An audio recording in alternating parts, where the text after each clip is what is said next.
Hello guys, welcome back to another video. तो ये video में हम लोग एक बिलो 50 रुपीज़ की कैटेगरी में एक बहुत ही फेमस स्टॉक के बारे में बात करने वाला हूँ। 90% लोग जो पेनी स्टॉक या स्मॉल कैप स्टॉक में ट्रेड करते हैं उन लोग पक्का सुने ही होंगे इस स्टॉक के बारे में। अगर सुने और 40 to 45% लोग पक्का ये स्टॉक में कभी ना कभी ट्रेड लिए होंगे। तो चलिए बात करते हैं की फंडामेंटल्स की। तो बुक वैल्यू से सस्ते में ट्रेड करिए, लेकिन बुक वैल्यू के अराउंड ही है। उसके बाद बात करें, कंपनी डिविडेंड भी देती है, और डिविडेंड यील्ड अगर कंपनी के बारे में बात करें तो वो निकल कर है 5.84%। और company has been maintaining a healthy dividend pay out of 51.85%। उसके बाद सेल्स ग्रोथ के बारे में बात करें, 5 साल के अगर सेल्स ग्रोथ देखें कंपनी का तो वो बहुत ही कम निकल कर रही है, लेकिन वो पॉजिटिव में है। तो पॉजिटिव सेल्स ग्रोथ आप लोगों को देखने को मिल सकते हैं यहाँ पे। और अगर 3 साल की रिटर्न ऑन इक्विटी मतलब आरओई के बारे में बात करें तो वो निकल के आ रही है 9.94%। अगेन जो कि एक बहुत ही कम निकल के आ रही है, लेकिन एटलीस्ट पॉजिटिव है। तो एटलीस्ट अगर आप लोगों ने होल्ड किया होंगे तो आप लोगों को लॉस नहीं होगा। जून की क्वार्टरली रिजल्ट आउट हो चुकी है। जून की क्वार्टर में मार्च से डबल से भी ज़्यादा प्रॉफिट दिखाई है कंपनी ने। मार्च में अगर मान लो कि 100 करोड़ की प्रॉफिट हुआ था, तो जून में 250 करोड़ के अराउंड प्रॉफिट दिखाई है कंपनी ने। कितने एग्जैक्ट फिगर है जब फंडामेंटल एनालिसिस करूँगा तब मैं आप लोगों को दिखा दूंगा। उसके बाद अगर शेयर होल्डिंग पैटर्न में एक खास चीज़ नोटिस की है मैंने कंपनी के बारे में, तो वो है एफआईआईज और डीआईआईज लगातार 2021 में इस स्टॉक को बाई कर रहे हैं और पब्लिक से माल उठाया जा रहा है। जो प्रोमोटर्स की होल्डिंग है वो अराउंड 70% है, और एफआईआईज और डीआईआईज प्रोमोटर्स का होल्डिंग टोटली कॉन्स्टेंट है, और एफआईआईज और डीआईआईज टोटली पब्लिक से बाई कर रहे हैं स्टॉक को। अभी अगर पब्लिक के होल्डिंग के बारे में बात करें 6% के अराउंड, टू बी एग्जैक्ट 6.31%। तो फ्यूचर में मतलब 2022 में या 2021 की एंड में दिसंबर क्वार्टर की जो शेयर होल्डिंग पैटर्न आउट होगी, 2021 दिसंबर क्वार्टर की जब शेयर होल्डिंग पैटर्न आउट होगी, क्या पता आप लोग को ये जो होल्डिंग है वो गिर के 5% से भी कम देखने को मिल जाए, क्योंकि वो लोग लगातार बाई कर रहे हैं, लगातार इन्वेस्ट कर रहे हैं इस स्टॉक में। तो चलिए अब बात करते हैं क्या इसकी स्विंग ट्रेडिंग की पैटर्न निकल कर रही है, कहाँ पे आप लोग बाई करके चल सकते हो अगर आप लोग स्विंग ट्रेडिंग लेना चाहते हो। बाद में जब मैं फंडामेंटल एनालिसिस डिटेल में करूँगा तब मैं आप लोग को बता दूंगा कंपनी लॉन्ग टर्म में कैसे परफॉर्म करने वाली है या तो फिर कैसे रहने वाली है, और क्या आप लोग लॉन्ग टर्म में बाई करके चल सकते हो या नहीं। चलिए आप देखते हैं स्विंग ट्रेडिंग के क्या इंपॉर्टेंट लेवल्स निकल के आ रही है स्टॉक में। तो यहाँ पे आप लोग कंपनी का नेम देख सकते हो, NHPC लिमिटेड। NSE का डेली चार्ट खुला हुआ है। उसके बाद अगर कल तो मार्केट बंद था, उसके बाद अगर थर्सडे के बारे में बात करें तो 0.36% डाउन था, और फिलहाल अभी 27 रुपीज़ के आसपास ये कंपनी ट्रेड कर रही है। और इंपॉर्टेंट लेवल जो निकल कर रही है गाइज, यहाँ पे आप लोग को एक बहुत ही खास पैटर्न देखने को मिल सकता है। तो गाइज देखो यहाँ पे मैं आप लोग को और भी एक चीज़ सिखाने वाला हूँ कि कैसे एज्यूम करें जो नेक्स्ट टारगेट है वो क्या रहने वाली है। अगर आप लोगों के पास कोई रेजिस्टेंस एरिया या तो फिर कोई पैटर्न नहीं है, नॉर्मली ये कंपनी अगर ट्रेड कर रही है, तो देखो हर एक कंपनी में कोई ना कोई चीज़ कॉमन होगी, आप लोगों को वो ढूंढना पड़ेगा। जैसे कि यहाँ पे देखो, यहाँ पे जो इसका सपोर्ट एरिया था, इसका सपोर्ट एरिया से इसका जो रेजिस्टेंस था वो 2 रुपये के गैप में था। आप लोग कुछ ना कुछ मिल ही जाएगा। अगर अभी आप लोग पूछ सकते हो कि जब यहाँ पे ट्रेड कर रहा था तब तो ये 2 रुपये वाला खेल सेटिंग नहीं हुआ है, मतलब सेट नहीं हुआ था कि 2 रुपये के बाद रेजिस्टेंस, 2 रुपये के बाद रेजिस्टेंस, मतलब हर एक रेजिस्टेंस और सपोर्ट 2 रुपये के बीच में जो मेजर इंपॉर्टेंट लेवल है वो 2 रुपये के गैप में है। तो यहाँ पे तो वो सेट नहीं हुआ था, तो अब कैसे डिटरमाइन करें, तब कुछ ना कुछ रहा होगा। जैसे कि आप लोग यहाँ पे देख सकते हो, तब भी 2 रुपये का ये खेल चल रहा था। अगर इससे पहले के बारे में बात करें तो तब भी कुछ ना कुछ पैटर्न फॉर्म आप लोग को मिल जाएगा। मतलब ऐसा नहीं होगा कि आप लोग सीधा जाके एकदम कुछ भी पता नहीं है ट्रेड कर लेना, या तो फिर ऐसा कभी भी नहीं होगा। आप लोग कुछ ना कुछ मिल ही जाएगा। जैसे कि आप लोग एक एज्यूम कर सकते हो उसका टारगेट क्या रहने वाली है। आप लोग को ऐसा कभी भी नहीं होगा, अगर आप लोग ध्यान से देखते हो तो ऐसा कभी भी नहीं होगा कि पता नहीं है कुछ भी अंधाधुंध इन्वेस्ट कर रहे हैं, ऐसा कभी भी नहीं होगा। अगर आप लोगों को ढूंढना है तो आप लोग आसानी से ढूंढ सकते हो, थोड़ी मेहनत लगेगी किसी स्टॉक में, लेकिन कोई ना कोई पैटर्न आप लोग को मिल ही जाएगा जिससे कि आप लोग इन्वेस्ट कर सकते हो। तो यहाँ पे आप लोग देख सकते हो 2 रुपये के गैप, ऑलमोस्ट 23.4 से 25.5। इसके बाद अगर इसका रेजिस्टेंस एरिया हम लोग काउंट करें तो 27.25। उसके बाद अगर 27.25 प्लस 2 करते हैं तो 29.2। तो यहाँ पे आप लोग आराम से बाई करके चल सकते हो for the level of 29.2। Guys तो बाई कब करना है, अभी बाई कर ले?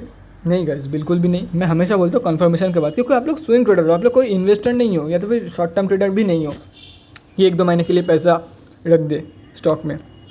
स्विंग ट्रेडर हो, जितना कम समय हो सके उतने कम समय में आप लोग ज़्यादा से ज़्यादा पैसा बनाते हो आप लोग। तो इसका मतलब है गाइस बाउंस बैक कंफर्मेशन के बाद यहाँ आप लोगों को लगेगा कि यहाँ से अभी ऊपर जाने वाला है। अभी अगर मान लो कि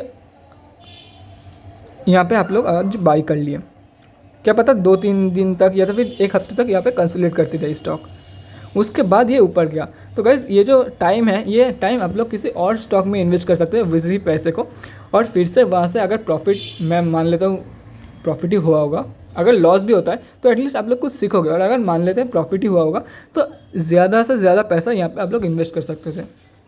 इसलिए मैं बोलता हूँ गाइस टाइम इज़ मनी। और मान लो कि आप लोगों ने यहाँ पर भी आप लोगों को लेवल मिल गया होगा, मैं वीडियो यहाँ पे बना रहा हूँ, आप लोग मान लो ये, और आप लोगों को यहाँ पे भी लेवल मिल गया होगा। तो आप लोग, बहुत लोगों ने किया होगा कि यहाँ पे बाई कर लिया, क्योंकि 27 तक तो जाने की चांसेस है, 100% चांस नहीं है लेकिन जाने की चांसेस है।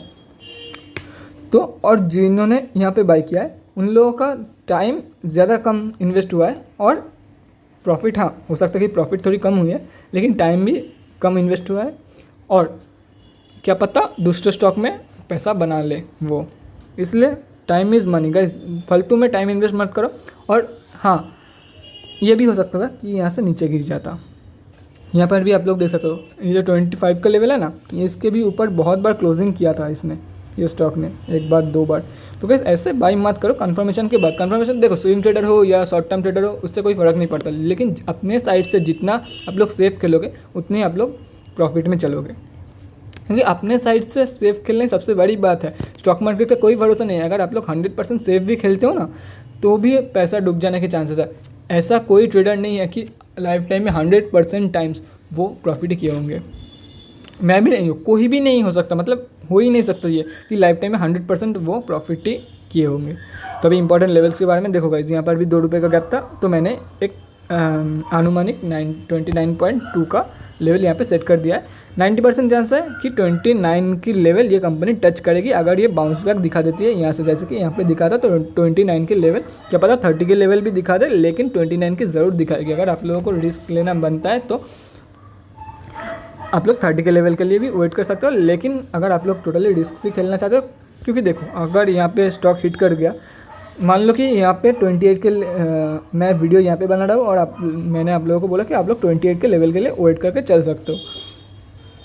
जो इन लोगों को रिस्क नहीं लेना है वो लोग ये 27.25 के लेवल में एग्जिट करके निकल गए, ठीक है। उसके बाद जिन लोगों को रिस्क लेना है वो लोग 28 तक होल्ड कर गए। तो रिस्क लेने वाला बंदा भी लॉस में नहीं जाएगा, लेकिन उसका प्रॉफिट कम होगा, क्योंकि वो यहाँ पे होल्ड करेगा, एटलीस्ट यहाँ तक तो होल्ड करेगा ही करेगा। ये जो सेकेंड वाला रेड कैंडल जिसके ऊपर ये वाला मार्क है, वो यहाँ तक एटलीस्ट होल्ड करेगा। उसके बाद अगर वो सेल करने जाएगा तो उसे 27 के अराउंड सेल करना होगा, जबकि यहाँ पे आप लोग डायरेक्ट 27.25 के अराउंड एग्जिट करके निकल गए थे।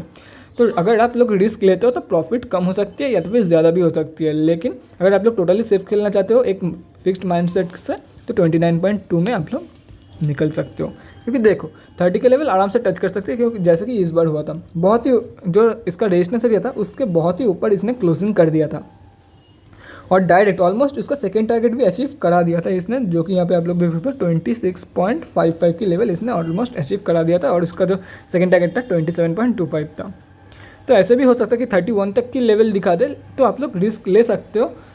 और अगर आप लोगों को सेफ खेलना है कि नहीं मुझे कोई रिस्क नहीं लेना है, जो इसका टारगेट है मुझे वहीं पर होल्ड करना है, तो आप लोग वहीं पे मुझे सेल करना है, तो आप लोग वो कर सकते हो। ये 2 सिनेरियोज बनता है, जैसे आप लोग ट्रेड लेना चाह रहे हो वो आपकी मर्ज़ी। तो चलिए आप बात करते हैं इंपॉर्टेंट फंडामेंटल्स की तरफ, कि कंपनी में कितना क्वांटिटी लोग थर्सडे को सीएनसी में घर लेके गए, उसके बाद कितने ऑर्डर पेंडिंग है, उसके बाद हम लोग बात करेंगे क्वार्टरली रिजल्ट, बैलेंस शीट, उन सब के बारे में। तो यहाँ पे आप लोग देख सकते हो एनएससी का वेबसाइट में एनएचपीसी का खुला हुआ है, निफ्टी इंफ्रास्ट्रक्चर में कंपनी लिस्टेड है, और थर्सडे को ये कंपनी 28,35,567 क्वांटिटी ट्रेड हुआ है इसमें, और जिसका वैल्यू निकल के आ रहा है ऑलमोस्ट 776 लाख रुपीज़ के आसपास। उसके बाद अगर पेंडिंग ऑर्डर क्वांटिटी के बारे में बात करें तो सेलिंग की तरफ 27.4 रुपीज़ के प्राइस पॉइंट में ऑलमोस्ट 9,000 क्वांटिटी पेंडिंग है। उसके बाद डिलीवरी परसेंटेज के बारे में बात करें तो एक अच्छा खासा परसेंटेज जो कि 50% प्लस निकल कर है, तो ऑलमोस्ट 16 लाख माल लोग सीएनसी में घर लेके गए उस दिन। तो अच्छा खासा यहाँ पे आप लोगों को पता चलेगा कि बाउंस बैक दिखा सकते हैं ये कंपनी, क्योंकि सीएनसी में घर लेके जा रहा है तो T+2 डेज में उन लोगों को सेल करना होगा, एटलीस्ट 2 दिन के लिए वो लोग होल्ड करेंगे ही करेंगे। तो यहाँ पे बाउंस बैक का हाँ अंदाज़ा लग रहा है कि बाउंस बैक दिखा सकते हैं कंपनी, लेकिन बाई मत करना, कंफर्मेशन के बाद ही बाई करना। हाँ, अगर आप लोग बाई करना चाहते हो तो बाई करके चल सकते हो, लेकिन फालतू में क्यों पैसा और टाइम इन्वेस्ट करें पहले बेकार में। और अगर मान लो कि ये कंपनी अभी नीचे चली जाती है तो आप लोगों को लॉस होगा। इसीलिए मैं बोलता हूँ कि बाउंस बैक के टाइम ही बाई करना। देखो 5 में से 4 स्टॉक अगर आप लोगों को पैसा बना भी देगा वक्त से पहले, अगर आप लोग एंट्री मार लेते हो, तो एक स्टॉक जब आप लोगों को लॉस देगा ना, तब इतना लॉस देगा वो चारों प्रॉफिट आप लोगों को वहीं पर लग जाएगा, कुछ हासिल नहीं होने वाला है आप लोगों को। इसलिए मैं बोलता हूँ कन्फर्मेशन के बाद तो जितना हो सके आप लोग सेफ रहो। और ये एक अच्छा प्रैक्टिस है, मतलब गुड हैबिट बोल सकते हो आप लोग कि कन्फर्मेशन के टाइम पे एंटर मारने के। ये जो हैबिट है आप लोगों को बहुत बार बड़े बड़े लॉसेस से बचा सकती है। चलिए आप बात करते हैं इंपॉर्टेंट फंडामेंटल्स की कंपनी के, क्या उसका बैलेंस शीट कितना प्रॉफिटेबल है कंपनी, उन सब के बारे में बात करते हैं। तो यहाँ पे आप लोग देख सकते हो कंपनी क्या करती है, बहुत लोगों को पता ही है, इसीलिए मैं अगर आप लोगों को पढ़ना है तो पॉज करके पढ़ सकते हो। मार्केट कैप बहुत ही शानदार निकल के आ रही है, 27,523 करोड़ का। स्टॉक का पी ₹8 का है, ROC 8.38%। बुक वैल्यू से सस्ते में ट्रेड कर रही है, लेकिन बुक वैल्यू से आसपास ही ट्रेड कर रही है। ROE 10% के आसपास निकल के आ रही है। डिविडेंड देती है, जैसे कि ये है डिविडेंड यील्ड, और आप दिखाऊंगा कि डिविडेंड पे आउट कितना है कंपनी का। फेस वैल्यू ₹10 का है, हाई 28.6, तो हाई के आसपास ही ट्रेड कर रही है कंपेयर टू 52 वीक लो। उसके बाद यहाँ पे आप लोग देख सकते हो कंपनी हैज़ बीन मेंटेनिंग, जिसके बारे में मैं बात कर रहा था। तो देखो ये दो चीज़ मैंने आप लोग को बता दिया। स्टॉक कितने नीचे ट्रेड करी है, 0.87 टाइम्स इट्स बुक वैल्यू। उसके बाद अगर ये भी मैंने आप लोग को वीडियो के स्टार्टिंग में बता दिया था, अगर आप लोग पढ़ना चाहते हो तो पॉज करके पढ़ सकते हो। बाकी कंटिजेंट लायबिलिटीज ऑफ 12,451.94 करोड़। उसके बाद earnings included other income of 1,505 crore. Balance sheet में आप लोग देख सकते हो, बैलेंस शीट में जैसे कि मैंने आप लोगों को बताया, और जो सेल्स है वो भी बहुत ज़्यादा इंक्रीज़ हुआ है, लेकिन जो एक्सपेंसेस है कंपनी उसे भी बहुत अच्छी तरीके से कंट्रोल किया है इस बार। इतना 1341 करोड़ की सेल्स में 900 करोड़ के एक्सपेंसेस, जबकि 2000 करोड़ से भी ज़्यादा 2200 करोड़ की सेल्स में सिर्फ 900 करोड़, मतलब बहुत ही ज़्यादा इसने एक्सपेंसेस कंट्रोल किया है। इसके चलते जो यहाँ पे आप लोग, और इस बार तो देखो अदर इनकम भी मार्च 2021 से कम हुआ है। अगर अदर इनकम भी 500 करोड़ के ऊपर जाता ना, तो इस बार एक बहुत ही शानदार रिकॉर्ड ब्रेकिंग प्रॉफिट ये कंपनी दे सकता था। 912 यहाँ पे आप लोग देख सकते हो, यहाँ पे अगर 300 ऐड कर दे तो इसके आसपास का प्रॉफिट ये कंपनी दे सकती थी। उसके बाद अगर ईयर ऑन ईयर बेसिस में प्रॉफिट एंड लॉस के बारे में बात करें तो यहाँ पे आप लोग देख सकते हो ऑपरेटिंग प्रॉफिट 4,522, जबकि इस बार 4,000 मतलब करंट TTM में 4,463 करोड़ की प्रॉफिट दिखा रही है। और अगर नेट प्रॉफिट के बारे में बात करें तो नेट प्रॉफिट में करंट TTM में मार्च 2020 एंड 2020 के कंपेरिजन में ये तो एक रिकॉर्ड ब्रेकिंग प्रॉफिट है। जी हाँ दोस्तों, ये एक रिकॉर्ड ब्रेकिंग प्रॉफिट है, जैसे कि आप लोग यहाँ पे देख सकते हो करंट TTM में रिकॉर्ड ब्रेकिंग प्रॉफिट अभी से दिखा रही है कंपनी। सोचो आगे चल के क्या होने वाला है। बैलेंस शीट में आप लोग देख सकते हो कंपनी के पास बोरोइंग्स बहुत ही ज़्यादा है। कंपनी कभी भी डेट फ्री नहीं रही है पास्ट में, तो डेट फ्री एक्सपेक्ट भी मत करना कंपनी से। और इसका रिजर्व भी ठीक ठाक है, लेकिन बोरोइंग्स से ज़्यादा है, और ये इसका कंपनी का चलता ही है। देखो गाइस, बोरोइंग से काफ़ी ज़्यादा है, काफ़ी कम है रिजर्व। उसके बाद कैश फ्लोज में आप लोग देख सकते हो एक अच्छा खासा 140 करोड़ का यहाँ पे आप लोगों को जंप देखने को मिला है। उसके बाद शेयर होल्डिंग पैटर्न, जिसके बारे में बात कर रहा था। देखो गाइस, दिसंबर 2020 के बाद से लगातार जो FIIs और DIIs लगातार अपने होल्डिंग इंक्रीज़ कर रहा है, और ये टोटल पैसा पब्लिक से ही उठाया जा रहा है। और पब्लिक के बारे में अगर बात करें तो यहाँ पे आप लोगों को 9% दिख रहा है, लेकिन यहाँ पे आप लोग देख सकते हो, और ये कंपनी ने अपना स्टेक जो है वो नहीं बेचा है गाइज। ये REC limited and rural electrification corporation, ये सेम ही कंपनी है, लेकिन क्यों दिखा रही है ऐसा नहीं पता। लेकिन कंपनी ने यहाँ पे नहीं बेचा है और इसने एंट्री नहीं किया है, ये दोनों सेम ही कंपनी है, शायद दूसरे नाम से है। उसके बाद यहाँ पे आप लोग देख सकते हो LIC ने फ्रेश बाइंग किया है। देखो guys, SBI focused equity fund ने भी फ्रेश एंट्री लिया है जून 2021 के क्वार्टर में। LIC ने बाय किया है, तो गाइज लॉन्ग टर्म के लिए एक बहुत ही शानदार कंपनी रहने वाली है। और अगर ये कंपनी किसी तरीके से अपने जो डेब्ट है वो कट कर देती है और डेब्ट फ्री बन जाती है ना गाइज, तो ये ड्रीम कंपनी होने वाली है। क्योंकि देखो इंटरेस्ट का भी कोई हेडेक नहीं रहेगा, कंपनी जो कमा रही है वो टोटली अपने पास ही रहेगी, कोई भी इंटरेस्ट इन लोगों को पे नहीं करना पड़ेगा। तो गाइज ऐसे आप लोग जैसे है वैसे भी अगर आप लोग लॉन्ग टर्म के लिए इन्वेस्ट करना चाहते हो तो आराम से बाई करके चल सकते हो। बाकी आप लोगों के ऊपर है, आप लोग कैसे इन्वेस्ट करना चाहोगे। स्विंग ट्रेडिंग के लेवल भी मैंने मेंशन कर दिया और उसके साथ साथ जो लॉन्ग टर्म में ये कंपनी कैसे है वो भी मैं आप लोगों को बता दिया हूँ। बाकी आप लोगों के ऊपर है टोटली, क्योंकि आफ्टर ऑल आपका पैसा, किसी को भी ब्लाइंडली फॉलो मत करना, अपने खुद के रिसर्च ऐड कर लेना या तो फिर अपने किसी फाइनेंशियल एडवाइजर की सलाह ज़रूर ले लेना। किसी को भी नहीं, मुझे भी नहीं, किसी और दूसरे यूट्यूबर को भी नहीं, किसी को भी ब्लाइंडली फॉलो मत करना when it comes to your money. देखो आपका मेहनत की पैसा है, तो किसी को भी ब्लाइंडली ट्रस्ट करके उसके कहने के मुताबिक किसी में भी इन्वेस्ट मत करना, खुद के रिसर्च ऐड कर लेना।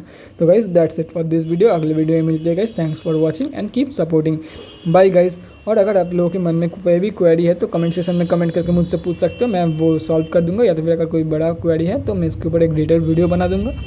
और अगर आप लोग मुझसे बात करना चाहते हो तो आईजी का लिंक डिस्क्रिप्शन बॉक्स में दिया हुआ रहेगा। अगर आप लोग के मन में कोई भी डाउट है तो आईजी में 1-on-1 कन्वर्सेशन हम लोग उसके ऊपर कर सकते हैं और मैं आप लोगों की डाउट जितना हो सके सॉल्व करने की कोशिश कर सकता हूँ।